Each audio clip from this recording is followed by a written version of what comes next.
In 1603, 14-year-old Jean Grenier was arrested and charged with the murders of over 50 people, most of whom were children. He would become the youngest person in European history ever charged and tried for lycanthropy. The trial would bring out some of the most horrific and grisly murders Europe had ever seen. The story of Jean and of the trial was first publicized in the 1610 book La Conférence du droit François avec les droits romains, also known as the Conference of French Law. 17th century, in the rural French region of Landes, was a place of dense forest, isolated villages, and whispered legends. It was here that Jean Grenier, a young boy of no more than 12 years old when he committed his first killing, lived a life marked by hardship and neglect. Jean was a troubled child. He often was seen wandering the woods alone, wearing little more than the tattered remains of old, stolen clothing. His father, Pierre Grenier, was a day laborer and a drunkard, and had a special fondness for beating young Jean. In fact, when Jean was 10, he ran away from home never to return, choosing instead to seek out his own life as a day laborer. Several villagers and witnesses later remarked in the trial that Jean's eyes looked straight through you, as though they held a deep and unsettled darkness. They spoke of his strange behavior, his tendency to disappear for days on end, and the strange and eerie howls and screams that seemed to follow his eventual returns. The case would be officially opened when an 18-year-old girl named Jean Grenier came forward with information about Jean and a series of child killings that had plagued the local area. She worked as a servant for a prominent farmer, one who Jean would often work for during the day. She came to authorities after having worked a single day tending cattle with young Jean. Jean himself would give a full account of his crimes and eventually asked to be imprisoned. He told of becoming a werewolf through a supernatural encounter with an entity he called the Lord of the Forest. It all started with a chance encounter of an entity that Jean would refer to as the Lord of the Forest. One evening, as the sun dipped below the horizon and the shadows stretched long across the land, Jean ventured deeper into the woods than he had ever done before. He was on an adventure, a young boy exploring his newfound freedom away from his father. As he pushed deeper into the forest, the air grew colder, and an unnatural silence fell over the land. It was then that he first encountered a figure, which seemed almost as if it was cloaked in darkness itself. It rode atop a black steed and held itself at the edge of the clearing.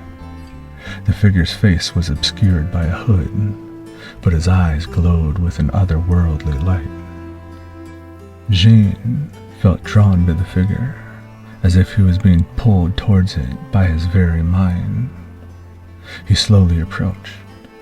The sound of each step seemed muffled, as if the volume of the world itself had been lowered. "Who are you, sir?" Jean asked, his voice trembling in fear. The figure stepped forward, revealing a hand that held a small, ornate jar. "I am but a traveler," the figure replied, its voice a low, melodic whisper. "And I have something that might interest you, young Jean." Jean's body trembled, but eventually his curiosity would overcome his fear. The figure smiled and stepped closer toward Jean. "A gift." The figure held out a wolfskin and presented it towards Jean. Resting atop it was a simple jar filled with an unknown herbal ointment. "This is my covenant, my gift to you. With it, you can become more powerful, more than you ever dreamed you would. Join my wolves. Be free to roam and hunt as you please." Jean's heart raced. Tales of werewolves, vampires, demons, and other monsters had always fascinated him, and the promise of such power in his fingertips was irresistible. He took the jar, feeling its cold, smooth surface. Tell me what I must do with this. Under the light of the full moon, cover your body with my ointment and wear my skin. Do this, and you will see true power. That night, Jean waited anxiously in the forest alone. He watched as the pale light of the moon started to bathe the forest. Finally, he opened the jar and dipped his fingers into the thick, pungent ointment. He smeared it across his skin, feeling a strange tingling sensation spread throughout his body. He unfolded the wolf hide and slung it over his back, pulling its head over his, and slowly pushing his hands down the legs and into its paws. He looked down at his hands and at his fingers protruding from the fur of the paws, a sort of macabre fur glove. He sat, waiting for something miraculous to overcome him. Instead, he only felt a creeping nausea growing in the pit of his stomach. It came in waves, each stronger than the last, finally sending sharp pains shooting through him. He doubled over, grasping his chest, and gasped. His bones seemed to twist and retch inside of his body, and his skin prickling as if it was tearing through, becoming one with the hide of the wolf. He had never seen the forest like this before. The surface of every leaf seemed to almost glow with a pearlescent shine from the moon. Waves of light and color washed over the trees. His senses sharpened, and he could hear the rustle of every leaf, the scurry of every animal running, and the lone distant howl of a wolf. Jean looked down at his hands. They seemed transformed to him, his fingers bent and hardened like claws. He felt a surge of exhilaration and terror as he realized the transformation was complete. He was no longer a boy, but a creature of the night, a wolf with a hunger that gnawed at his insides. In the days that followed, Jean grappled with his new identity. By day, he was the same troubled boy, but by night he roamed the forest as a wolf, driven by an insatiable urge to hunt. He said that he reveled in this newfound sense of power and freedom that this new life granted him. But at the same time, he also felt a growing sense of dread and confusion. The villagers began to notice a change in him as well. He became more withdrawn. His eyes seemed haunted by the memories of his nocturnal hunts.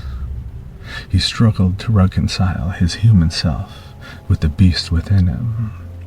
He was torn between the thrill of the hunt and the horror of his actions. Jean's transformation was not just physical, but psychological as well. In the month that followed his first transformation, he felt the wolf's instincts taking over, clouding his mind with primal urges.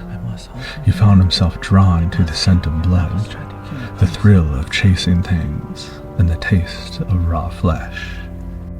And yet, a part of him remained human, and that part was horrified at what he was quickly becoming. As the full moon approached once more, Jean knew he had a choice to make.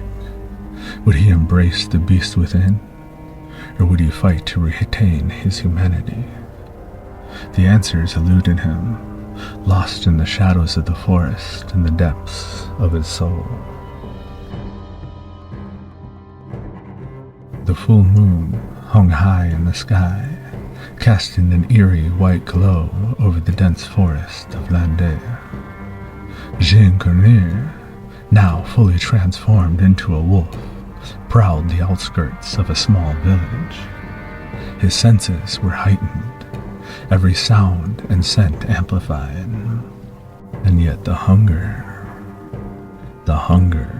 constantly gnawed at him, a relentless force driving him forwards. He silently crept through the brush, slowly stalking who would become his first human victim. A 3-year-old girl named Guyon. She played at the edge of the forest just behind her family's small house. Her innocence and vulnerability made her an easy prey. Jean's heart pounded with a mix of excitement and dread as he crept closer, his movements silent and calculated. Finally, with a sudden burst of speed, he lunged at the girl, his powerful jaws closing around her fragile neck. The attack was swift and brutal, leaving no chance for her to scream. Jean felt a rush of exhilaration as he tasted her blood, the primal satisfaction of the hunt overwhelming his senses. He dragged her lifeless body deeper into the woods, where he would devour her with a savage hunger.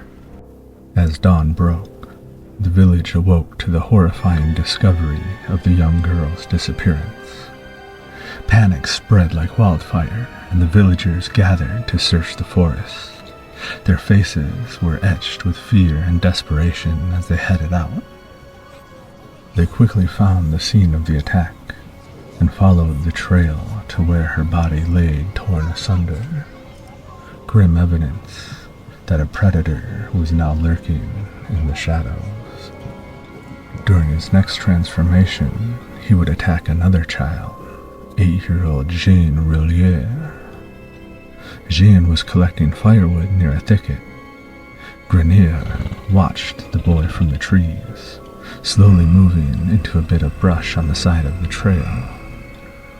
As the boy passed, Grenier lunged at him, but the boy's screams alerted his older brother, who ran to his aid. Armed with a stick and a knife, attacked Grenier and was able to scare him off. The Grenier boys would later be called as witnesses to the trial, where they would tell of an attack by a large and strange-looking wolf.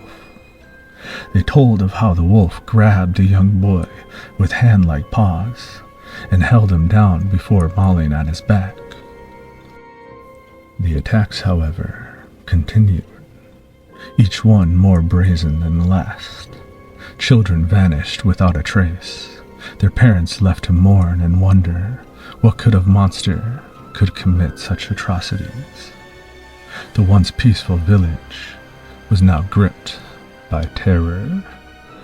The fear of the unknown cast a dark pall over all of their lives. Rumors of a werewolf spread quickly, fueled by villagers' superstitions and the gruesome nature of the attacks. They spoke in hushed tones of a creature that roamed the night, a beast with an insatiable hunger for human flesh.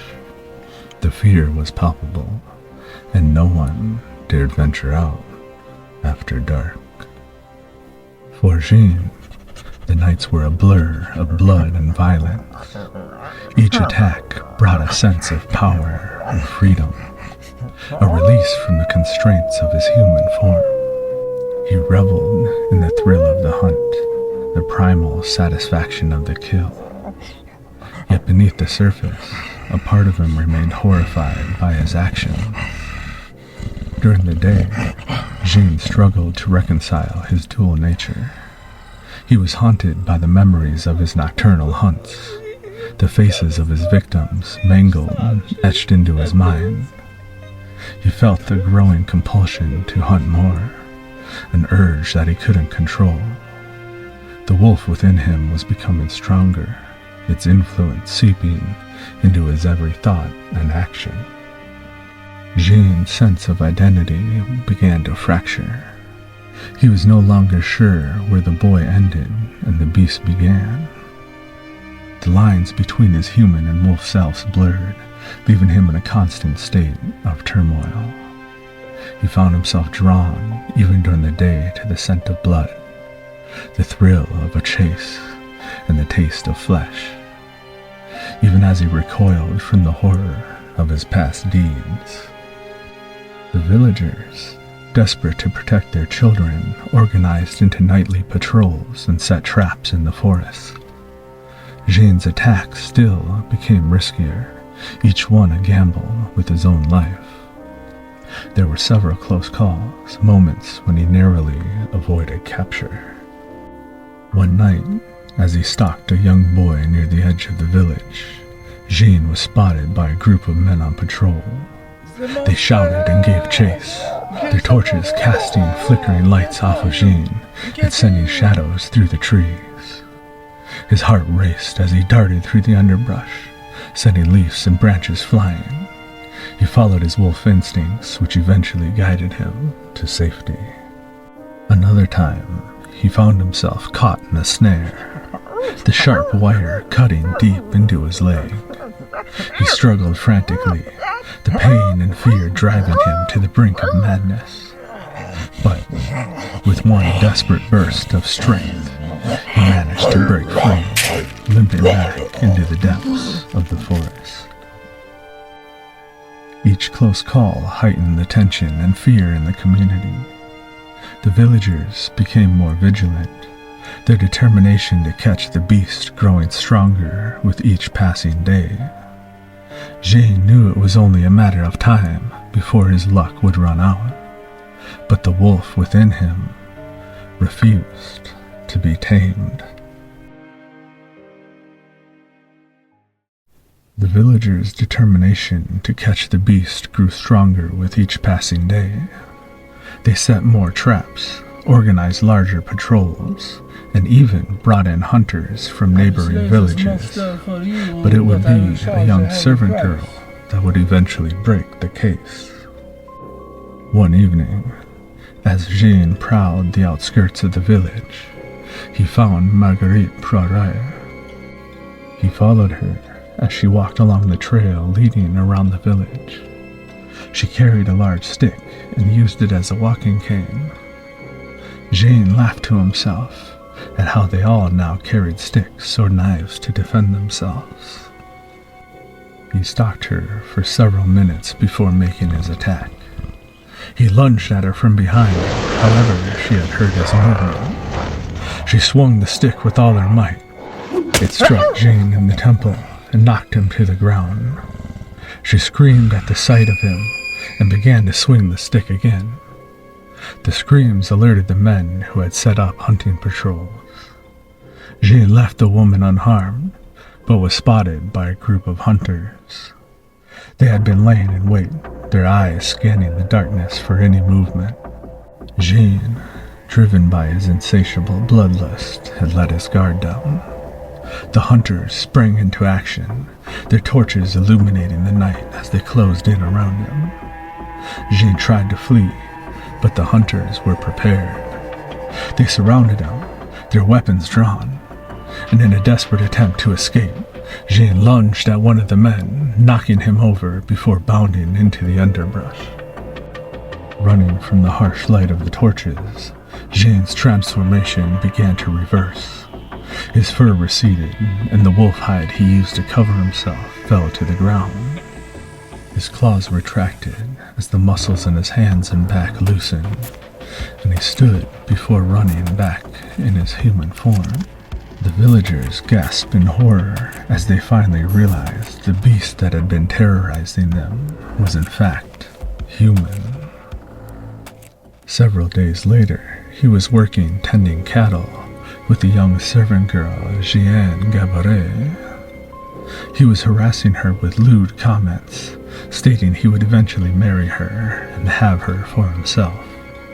He talked of being a werewolf and how he would kill anyone he pleased. But instead of impressing Jean, it terrified her, as she realized he was in fact the mass murderer that had been plaguing the area. That afternoon, she told the authorities of all Jean had said to her. She quickly led them back to the farm, where they arrested Grenier for murder. Jean was brought before the local magistrate, his hands and feet shackled. The courtroom was packed with villagers, all eager to see the monster brought to justice. The magistrate was a stern man with a deep belief in the supernatural. He listened intently as the witnesses recounted their harrowing experiences. Jean, his face plump and jolly-looking, quickly confessed for his crimes, in one sense bragging about his preternatural abilities, and in another begging for the authorities to stop him. He spoke of the mysterious figure who had given him the ointment, the transformation into a wolf, and the uncontrollable urge to hunt. His voice was filled with a mix of remorse and defiance, as if he were both ashamed and proud of his actions. The magistrate, influenced by the prevailing beliefs in witchcraft and lycanthropy, found Jean guilty. However, he saw the boy not as a true werewolf, but as a victim of madness. Jean asked to be imprisoned for life to ensure he could never kill again. Instead of sentencing him to death, the magistrate ordered that Jean would be confined to the Bordeaux Convent Monastery for the rest of his life, where he would be watched and cared for. The villagers were divided over the verdict. Some believed that Jean should have been executed for his heinous crimes, while others felt pity for the boy who had been cursed by dark forces. The magistrate's decision was final, however, and Jean was quickly taken to the monastery, his fate sealed. At the monastery, Jean was placed under the care of monks who treated him with a mixture of compassion and caution. They provided him with food and shelter, but they also kept close watch on him, wary of the beasts that lurked within, regardless of whether it was physical, spiritual, or a madness of the mind. Jean spent his days in quiet contemplation, his nights haunted by the memories of his past. As the years passed, Jean's story became a legend, a cautionary tale told to children to keep them from wandering too far into the woods. The villagers slowly returned to their normal lives, but the fear and fascination of the werewolf never fully faded. Jean, now a young man, found a measure of peace within the monastery walls. He spent his days tending to the gardens, reading the scriptures, and reflecting on his actions. The monks, though wary, began to see him as a troubled soul rather than a monster to be feared. Yet the wolf within him never did fully disappear. Jean claimed that on nights when the moon was full, he would still feel that familiar pull, the urge to hunt and kill. He resisted, however, knowing that giving in would mean the end of his fragile peace. The struggle between his human and wolf selves continued, a constant reminder of the curse that had shaped his life. In the end, Jean Grenier's story was one of tragedy and redemption. He was a boy who had been given a terrible gift, a power that he could not control. His actions had brought fear and death to his village, but they had also revealed the darkness that lurked within the human soul. Jean's life in the monastery was a penance, a chance to atone for his sins, and to try to find some measure of peace. What do you think about Jean Grenier's story? Was he truly a werewolf? Was he just a troubled boy driven by an abusive father and a madness? Was the ointment a sort of hallucinogen, something changing his perception of the world to which he actually believed he was a monster? Let me know in the comments what you feel about Jean's story. And of course, if you are into this sort of content, I ask that you give me a like and subscribe. I take it as a true honor personally, as well as helping grow the channel to reach more strange and weird people just like you.